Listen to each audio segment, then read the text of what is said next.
मध्य प्रदेश विधानसभा चुनाव में सीटों के बंटवारे को लेकर आपस में भिड़ी इंडिया गठबंधन की दो अहम पार्टियां सपा और कांग्रेस के बीच तल्खी खत्म होने का नाम नहीं ले रही है। समाजवादी पार्टी के नेता अखिलेश यादव ने 2 दिन पहले मीडिया से बात करते हुए कहा था कि एमपी की 230 सीटों में से कांग्रेस से हमने 6 सीटें मांगी थी।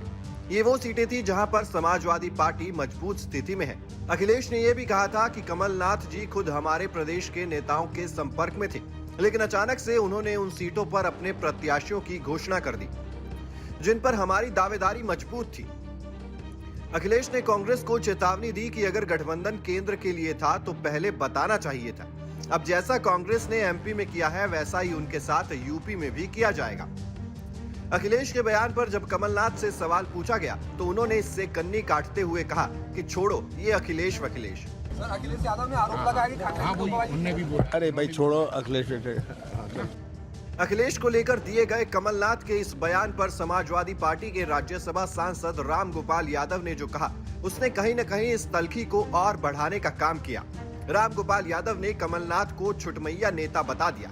अब कांग्रेस के तमाम नेता जो है नरगल समाजवादी पार्टी के लिए बोल रहे हैं। कमलनाथ ने भी कुछ स्टेटमेंट दिए। रहने दो यार, हमें इन पर कुछ नहीं कहना है, छुटवाइए नेता हैं ये। लेकिन अखिलेश यादव ने कमलनाथ के बयान पर काफी सधी हुई प्रतिक्रिया दी। अखिलेश ने कहा कि कमलनाथ जी से हमारे बहुत अच्छे संबंध हैं, जिनके नाम में ही कमल हो वो अखिलेश ही कहेंगे, अखिलेश तो नहीं कहेंगे। पूछा गया कि आपके बारे में तो उन्होंने कहा कि अखिलेश वखिलेश क्या है। हाँ, ये बात तो ठीक कही उन्होंने कि वखिलेश कौन है, अखिलेश तो है ना। तो अगर ये बातें अगर कहेंगे तो समाजवादी पार्टी भी इन बातों को कह सकती है, लेकिन उन उलझनों में हम नहीं फंसना चाहते। कमलनाथ जी से हमारे संबंध बहुत अच्छे हैं और नाम देखो इनका कितना अच्छा है। जिनके नाम पे ही कमल हो, जिनके नाम में ही कमल हो तो अखिलेश ही कहेंगे और क्या, अखिलेश तो नहीं कहेंगे ना। आपको बता दें कि साल 2024 में लोकसभा चुनाव को लेकर 28 दलों ने मिलकर इंडिया गठबंधन बनाया है, जिसमें कांग्रेस और समाजवादी पार्टी अहम हिस्सा है। लेकिन विधानसभा चुनाव के दौरान ही सीटों के बंटवारे को लेकर दोनों पार्टियां आपस में लड़ती दिख रही हैं। ये चुनाव श्री नकुलनाथ जी और श्री जयवर्धन जी के भविष्य का चुनाव बना दिया कांग्रेस ने। ऐसा लगता है कि मध्य प्रदेश में खड़गे जी ने कांग्रेस के टिकट बांटने की फ्रेंचाइजी कमलनाथ जी को दे दी और फ्रेंचाइजी लेके कमलनाथ किसी की नहीं सुन रहे हैं। नकुलनाथ जी को स्थापित कर रहे हैं, उधर दिग्विजय जी जयवर्धन जी को स्थापित कर रहे हैं।